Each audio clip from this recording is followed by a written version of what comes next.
Los abogados del exsecretario de Seguridad, Genaro García Luna, hicieron pública una carta que escribió a unos días de que sea sentenciado en la Corte de Brooklyn, Nueva York.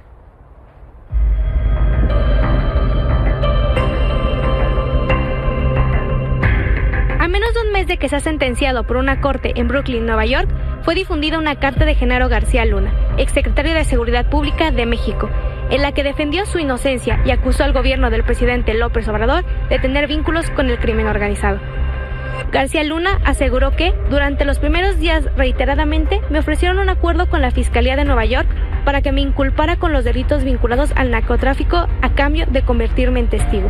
En febrero de 2023 fui a juicio. Los fiscales no presentaron una sola prueba o evidencia que acreditara los delitos que señalaba el gobierno de México.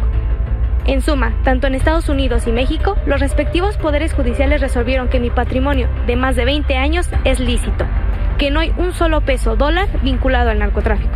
Lo único que fue utilizado para acreditar los delitos fue información falsa, proporcionada por el gobierno de México y los dichos de testigos con antecedentes criminales reconocidos y declarados.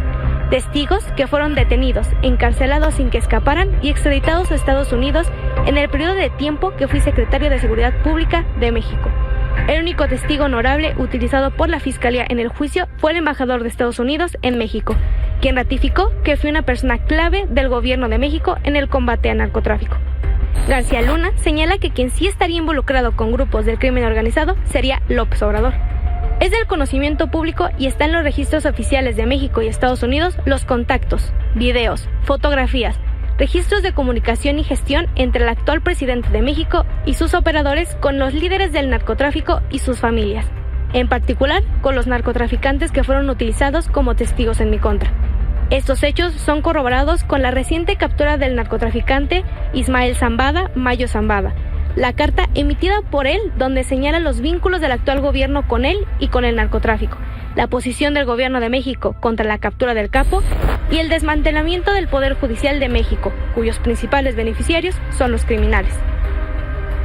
Con estas circunstancias, sin ninguna prueba en mi contra, con información falsa aportada por el gobierno de México y los testigos criminales, y con la absoluta omisión de los fiscales en no corroborar la existencia y veracidad de un solo dato o información aportada por ellos, aún con la existencia presentada por la defensa que acredita que es falsa, se llevará a cabo la sentencia. Mi honor está intacto, yo no he cometido ningún delito. Postdata. Todos los respaldos y evidencias a la información referida en el texto que están en los registros oficiales de la Corte de Brooklyn, Nueva York, son públicos. Para Milenio Noticias, Ben Aliata.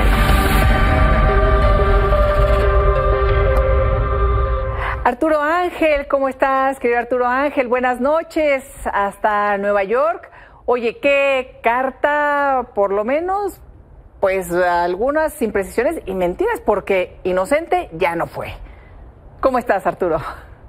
Hola, Elisa, ¿cómo estás? Muy buenas noches. Pues sí, ¿no? Esta carta que nos la hicieron llegar algunos periodistas, sobre todo que hemos cubierto de este lado el juicio de Genaro García Luna, aquí en Estados Unidos, pues nos la hicieron llegar, ¿no? Una carta de 4 cuartillas firmada, bueno, escrita a mano, ¿no? Firmada el 13 de septiembre. En realidad es una carta de hace 4 días, pero que por el tema de las complicaciones de que esté este señor en una cárcel aquí en Brooklyn desde hace casi 5 años, por cierto, es que apenas se da a conocer. Y sí, la verdad es que mira, yo creo que la carta aborda varios elementos, ¿no? Insiste Genaro García Luna en que es inocente, que a la luz, como tú lo acabas de decir bien, Elisa, de si en realidad ya hubo un juicio y ya se le encontró culpable, pues evidentemente en ese asunto Genaro García Luna no es preciso. Él creo que lo maneja en un sentido de que en su contra fueron puros dichos de criminales y que no hubo una prueba como un video, un estado de cuenta bancario o algún registro, algo más que no fuera el bla, bla, bla de algunos testigos directos, otros indirectos, el que probara que recibió dinero. En ese sentido, tiene razón, ¿no? Sin embargo, pues como le hemos dicho yo un montón de veces, Elisa, aquí en Estados Unidos, pues eso es suficiente, esas son las reglas aquí. Si en realidad la Fiscalía, aunque no tenga estos elementos, porque además estamos hablando de presuntas colusiones criminales que difícilmente o a ese nivel habría evidencia, pero los fiscales aportaron testigos que al entrelazarse las historias al jurado le hicieron sentido, pues en ese sentido se le encontró culpable a Genaro García Luna. Entonces, evidentemente, él esgrime esta misma defensa que en su momento señalaron los abogados, pero en realidad el veredicto ya está. Y creo, y en este sentido es importante el contexto, Elisa, esta carta se da a conocer faltando 2 o 3 semanas, ¿no?, para que tengamos la audiencia, ¿no?, el 9 de octubre en el juzgado de Brooklyn ante el juez Brian Cogan, donde se definirá qué condena le toca. O sea, ya está el veredicto de que es culpable. Falta ver si serán 20 años de prisión como mínimo por los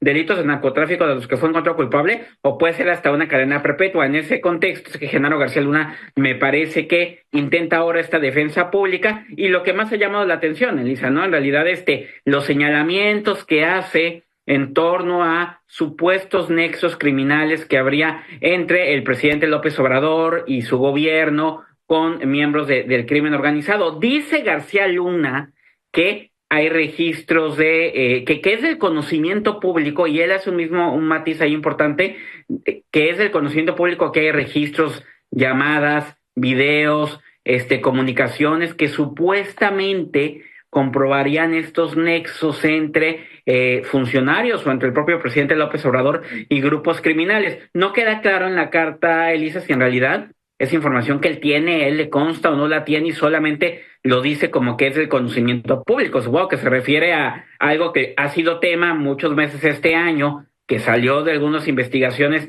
y reportajes aquí en Estados Unidos, ¿no?, donde se especulaba con esta idea de un presunto nexo criminal entre el gobierno actual y grupos del crimen organizado, algo que el presidente López Obrador ha desmentido un montón de veces, exigiendo pruebas, y que, bueno, lo ha tomado como una campaña en su contra. Pero bueno, Genaro García Luna ahora lo dice, ¿no?, de puño y letra. Incluso dice que la carta del Mayo Zambada de hace unos días, tan comentada, donde el Mayo revela que iba a una reunión con el gobernador de Sinaloa, el señor Roche, con Héctor Cue, y que eso fue la trampa que le pusieron.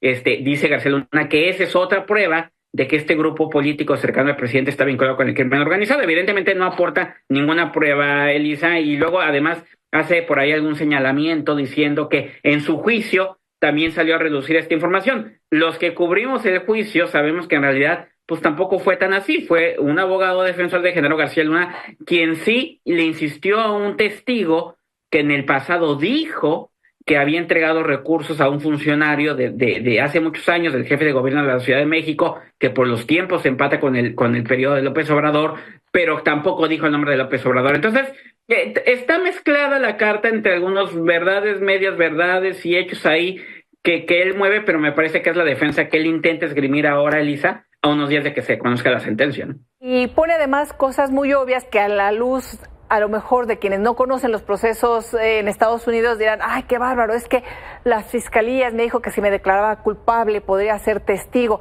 No, pues bueno, es que si se declara culpable, cualquiera que se declare culpable podría llegar a ser testigo colaborador. Eso es parte de la dinámica de la propia justicia en Estados Unidos, ¿no? Hay también indica que no se comprobó que sus propiedades sean ilícitas, algo así comenta.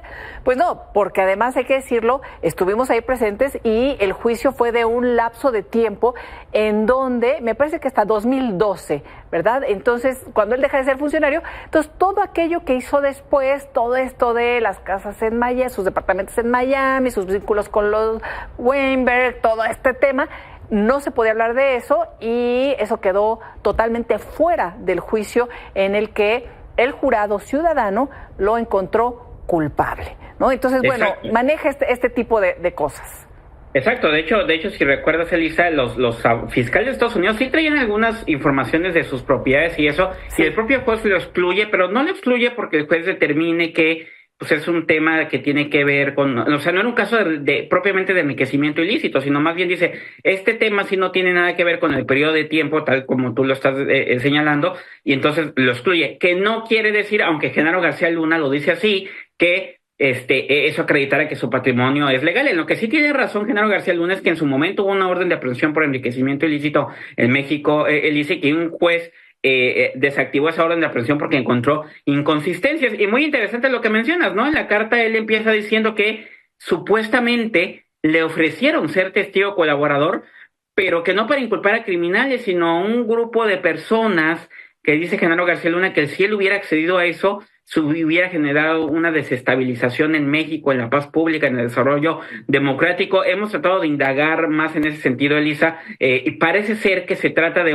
dice la gente de Genaro García Luna, de una lista que le acercan, ¿no? Cuando acaba de ser detenido, y que una lista que supuestamente venía impulsada por México y que le hacen llegar los fiscales de Estados Unidos de personas que interesaban hacer señalamientos, ¿no? Y que él no accede.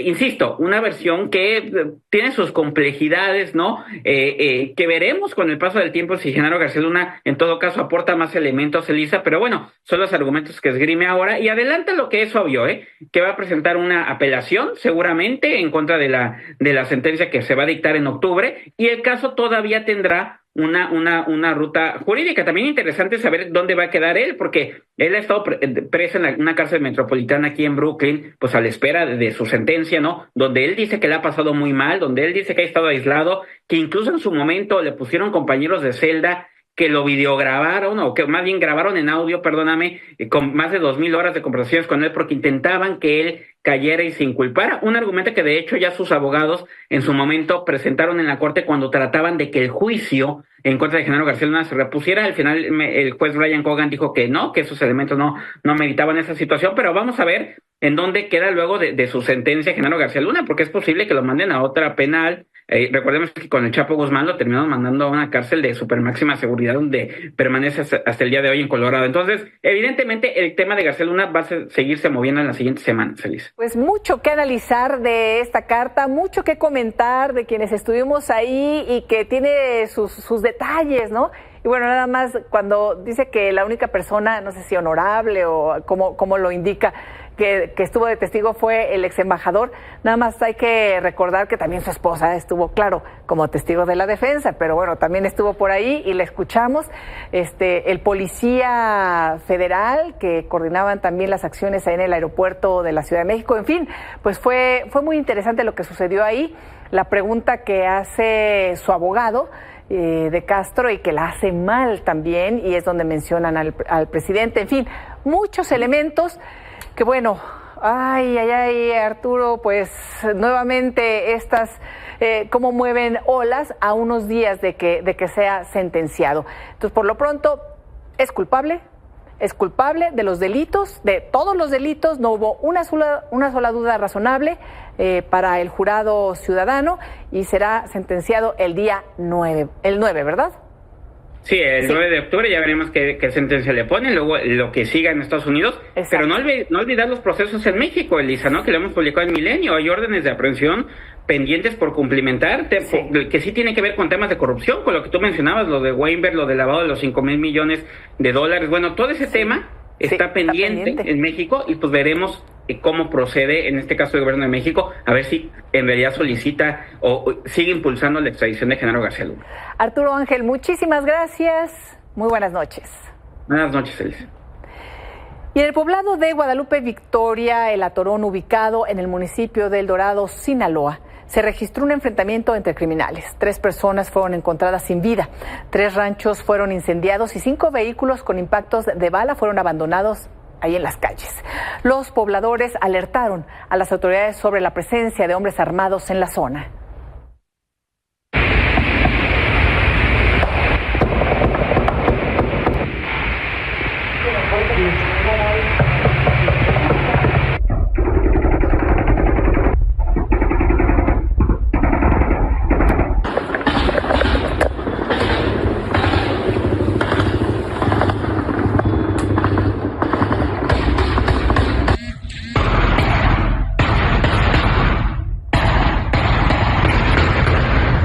Y el boxeador mexicano y medallista olímpico Marco Verde consideró que la violencia en Sinaloa es algo común que ya no sorprende a sus pobladores.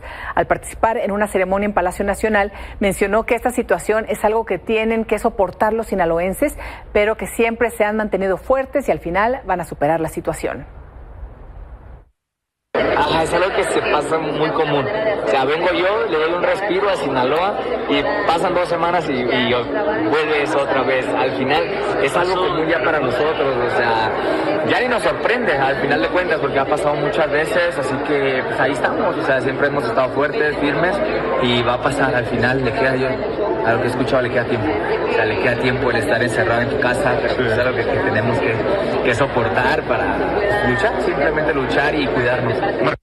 Y trabajadores del Hospital IMSS Bienestar de Villa Unión, ubicado en Mazatlán, Sinaloa, emitieron un comunicado donde dieron a conocer que fueron víctimas del crimen organizado. El pasado 15 de septiembre, un grupo armado irrumpió en las instalaciones con personas heridas. Pese a no negarles la atención médica, fueron agredidos con amenazas de muerte como: si se mueren ellos, se mueren ustedes.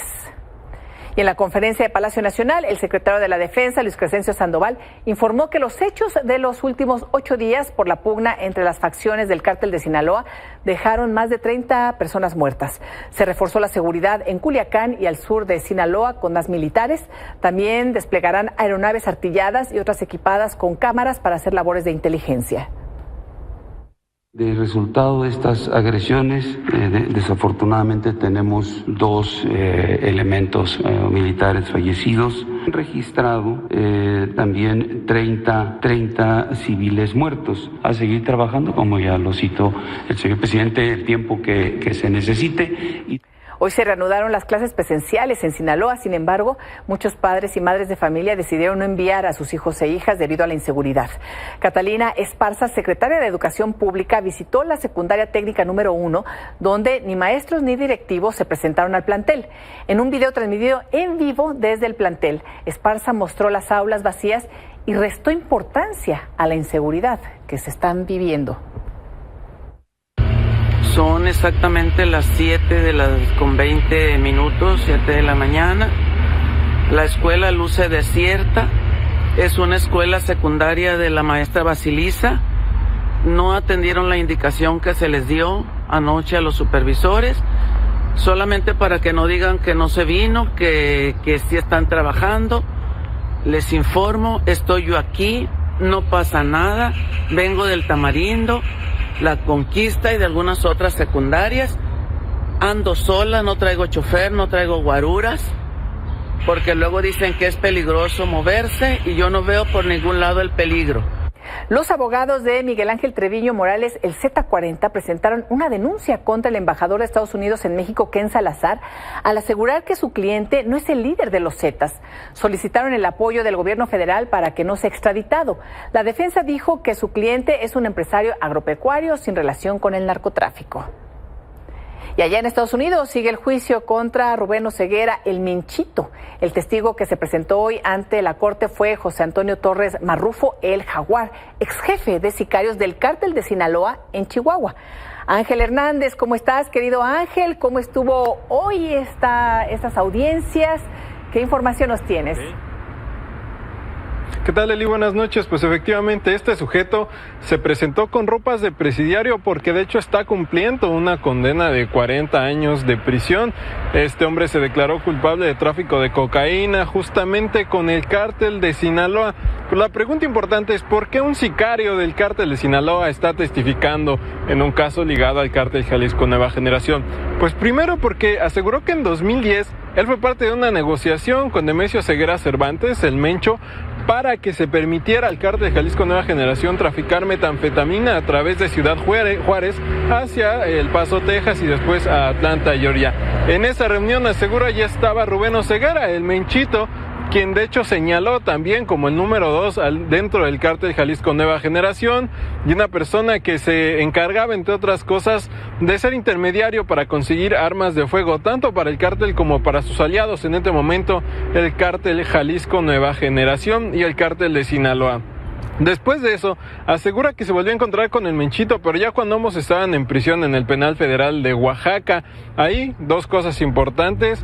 La primera es que pudo verificar que el Menchito podría adquirir armas de fuego mientras estaba dentro de la prisión para el cártel, para los sicarios que estaban afuera, a través de un abogado que lo iba a visitar todos los días, y también en línea con la narrativa del gobierno estadounidense, pues que el Menchito le declaró pues que efectivamente él dio la orden para derribar el helicóptero que fue atacado por sicarios del cártel en mayo de 2015 allá en Villa Purificación. Esta narrativa para acusarlo justamente de portación también de armas de fuego, además de narcotráfico. Pero Eli, al final también vino un policía, un agente investigador de la DEA, Steve Pérez, que no ha investigado el Menchito, pero fue llamado como un experto a analizar otras conversaciones interceptadas entre el Menchito, su tío Abigail González Valencia, el Queenie y otro operador del cártel, en donde hablan con lenguaje codificado. Y efectivamente este experto lo que vino a decir era que hablaban al menos de tráfico de cocaína y de tráfico de fentanilo. Así que, Eli, así fue como transcurrió este día.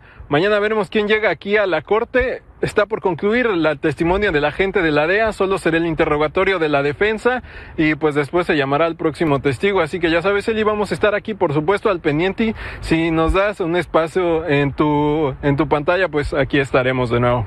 Por supuesto, Ángel, aquí te escuchamos con todos los detalles. Muchísimas gracias. Buenas noches. Buenas noches, Eli.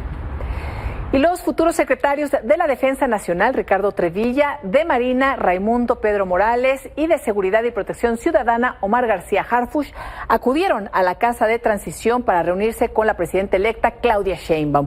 Los próximos integrantes del Gabinete de Seguridad llegaron en medio de un operativo con vehículos de la Sedena y un helicóptero que sobrevolaba la zona.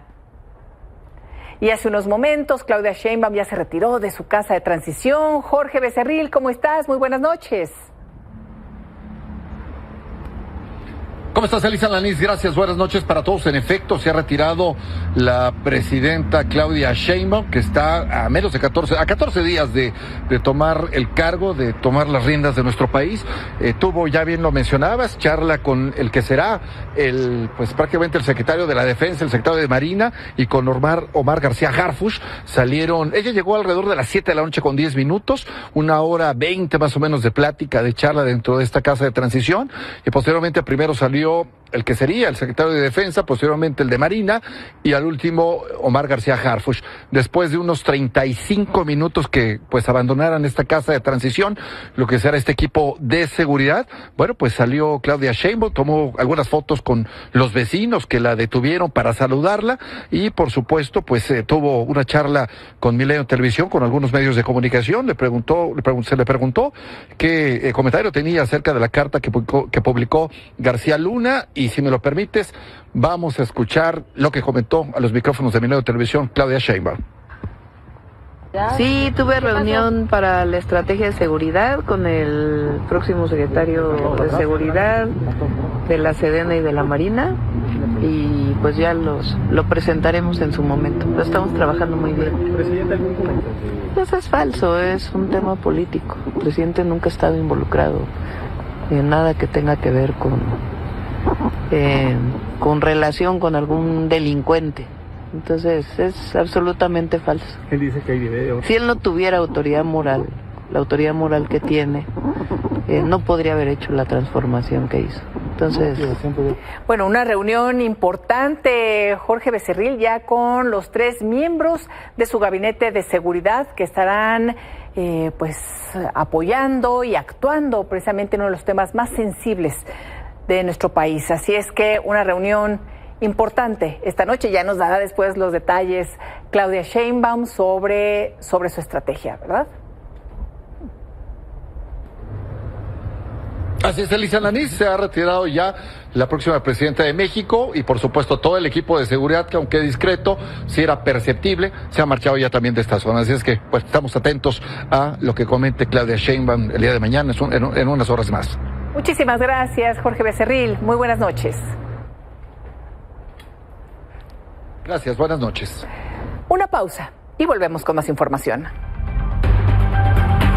El fin de semana, el expresidente de México, Ernesto Zedillo, criticó la reforma al Poder Judicial. Señaló que podría significar el fin de la democracia mexicana. Hoy, en entrevista con Ciro Gómez Leiva, abordó varios temas. Entre otros, habló del por qué rompió el silencio hasta ahora, y agregó que el país podría encaminarse a una tiranía, ya que el Ejecutivo y el Legislativo controlarían al Poder Judicial. Esto es parte de lo que dijo.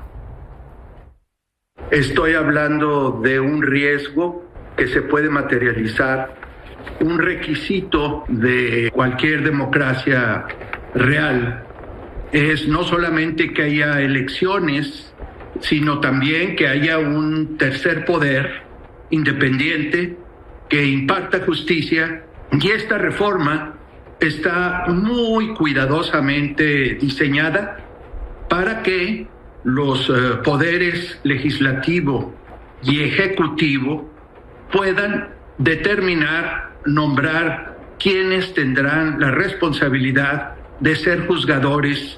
Algunos dirían, no, lo que esto hace es que el pueblo elija a los jueces y a los ministros de la Corte. Bueno, eso es una postura absolutamente demagógica. Y como efectivamente el Poder Judicial ha actuado en algunos casos importantes con independencia, ahora se trata no solamente de hacer una venganza, sino además decir de ahora en adelante, con una fachada de democracia, el Ejecutivo y el Legislativo van a controlar quienes aplican la justicia en nuestro país. Y eso, simplemente cuando usted tiene un partido oficial que puede además manejar el Poder Judicial, se llama, en términos simples, tiranía. Porque para empezar, los requisitos de ser parte de ese servicio judicial se están degradando considerablemente. Se está destruyendo la carrera judicial. ¿Por qué hasta ahora? ¿Por qué hasta hoy estamos escuchando la voz de Ernesto Zedillo? Es una respuesta muy sencilla. Sí. Aún antes de dejar la presidencia, tomé una decisión de no intervenir en la política de mi país. Pero cuando veo que la República está en riesgo, no puedo quedarme callado. No puedo ser cobarde. ¿Qué se está proponiendo en esa reforma para mejorar la capacidad del Estado para investigar los delitos? ¿Qué se está proponiendo en esa reforma para mejorar el funcionamiento del Ministerio Público? Si lo único que aparentemente se propone es ampliar la capacidad para aplicar la prisión preventiva. No podemos permitir una transformación de la democracia a la tiranía, porque esa es la transformación de la que están hablando. Arturo Saldívar nos adelantó la información de que tienen en preparación y lo presentarán, eso ya será decisión, el cuándo será decisión de la presidenta Sheinbaum, reformas profundas a las fiscalías y a la Defensoría Pública. Ese señor no me merece ningún respeto. Ese señor le faltó al respeto a la Corte y se comportó de la manera más indigna cuando era ministro y presidente de la Corte. Bueno, comenzaron muchas reacciones a estas declaraciones de Ernesto Zedillo, entre ellas la de la futura presidenta Claudia Sheinbaum. Dijo que si la oposición lo buscó fue porque se quedó sin voceros, que es un representante del viejo régimen de la corrupción y que la reforma no busca autoritarismo ni dedazos. Zedillo es un representante del viejo régimen, es un representante del régimen de corrupción y privilegios. Y como tal, opina. Y qué bueno que opine, nadie... Para eso somos un país democrático. ¿Cómo vamos a querer ahora que accedemos a la presidencia de la República ser autoritarios? Pues no. Lo que pasa es que nosotros visualizamos la democracia de una manera distinta. Oigan, y serán mujeres las que acompañarán a la próxima presidenta a 14 días del relevo presidencial con personal del Ejército y mujeres cadetes del Heroico Colegio Militar. El equipo de la presidenta electa Claudia Sheinbaum llevó a cabo un ensayo general de la ceremonia de toma de protesta prevista para este 1 de octubre en el Palacio de San Lázaro.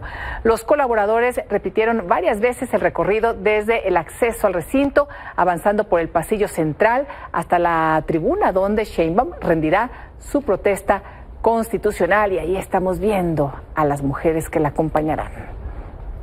Una pausa y volvemos.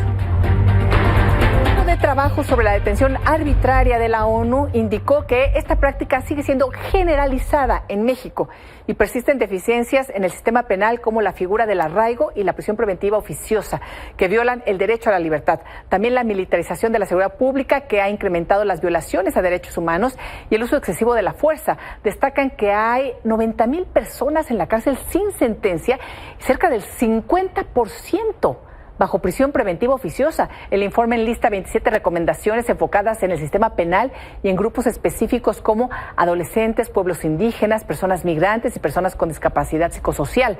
Destacan establecer el diálogo con organizaciones de derechos humanos, familiares y víctimas de detención arbitraria, derogar la prisión preventiva oficiosa y la figura del arraigo, garantizar la independencia judicial, investigar a los mandos responsables de detenciones arbitrarias, así como reparar y garantizar el pago de indemnizaciones a las víctimas y cesar con la política de fabricación de culpables.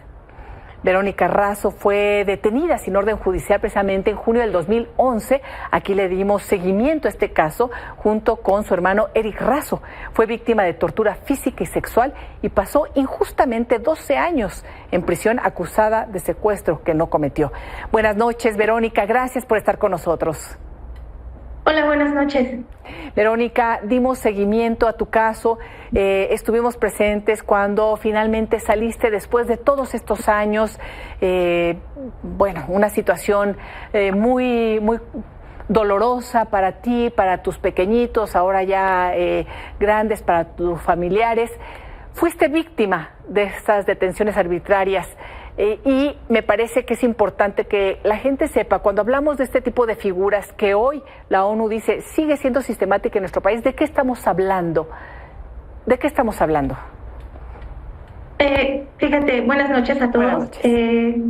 El día de hoy, el Grupo de Trabajo sobre Detención Arbitraria de las Naciones Unidas presentó un informe durante el periodo 57 de sesiones del Consejo de Derechos Humanos, con los principales hallazgos y recomendaciones después de su visita a México en septiembre del año pasado. En este informe, este grupo de personas expertas de la ONU afirmó que en México la detención arbitraria sigue siendo una práctica generalizada y que existen deficiencias en el sistema de justicia penal, tales como la figura del arraigo, Verónica, la prisión preventiva oficiosa. Es que se corta, perdón. Sí. La militarización de seguridad pública, el uso excesivo de la fuerza durante detenciones, en delito de flagrancia, ataques a la independencia judicial, entre otras cuestiones. Verónica, y en ese sentido, ¿tú estuviste en prisión preventiva? ¿Cuál fue tu situación? ¿O hubo alguna sentencia que después se revirtió? ¿Qué sucedió? Sí, estuve en prisión preventiva durante 11 años. Yo también estuve arraigada y a mi hermano lo absolvieron después de justo a los 11 años y a mí tardaron año y medio más en absolverme. Totalmente. Me llegaron a 25 años. Sí, totalmente inocentes. Comentaba tu madre, pues tus hijos eran pequeñitos. ¿Qué edad tienen hoy?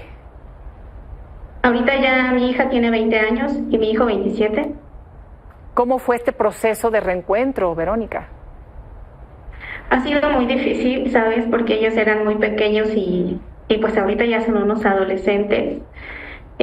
Aunque obviamente el vínculo maternal pues nunca se rompe, pero sí ha sido muy difícil porque pues ya son totalmente autosuficientes y cuando estaba yo pues dependían de mí totalmente. Sí. Oye, Vero, y sabemos que también fuiste víctima de torturas, de abusos. Hablar de esto me parece importante porque de pronto son datos, son cifras, son recomendaciones, pero ¿cuáles son las historias detrás de estas detenciones arbitrarias? Fíjate que piensan que somos un expediente más, un caso más, pero no se ponen a pensar que es una vida, y no solo es la mía, sino la de toda mi familia, porque a mí desde el día en que me detuvieron me enterraron en vida y junto conmigo a toda mi familia, por no saber qué va a suceder, qué iba a pasar, cuánto tiempo más había que esperar. Desafortunadamente la justicia en México es demasiado precaria, sí. y la injusticia más, y lo sigue siendo.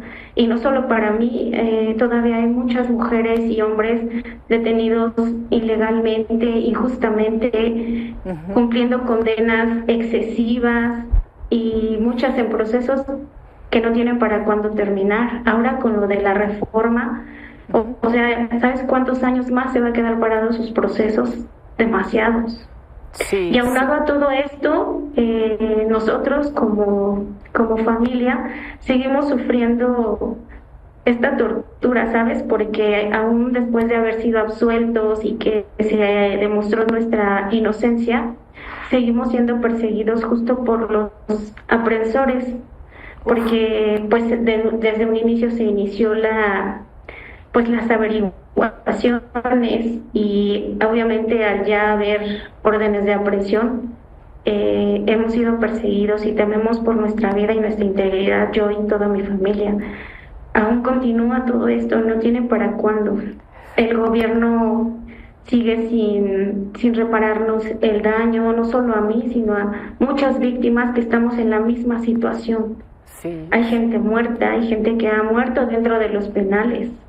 Sí, Verónica, pues este mensaje es durísimo, como durísimo es el informe de todo este trabajo que hizo el grupo de la ONU el año pasado justamente sobre lo que sigue sucediendo en nuestro país, y lo que nos comentas es muy grave, aún con el temor de las amenazas después de todo lo que han vivido.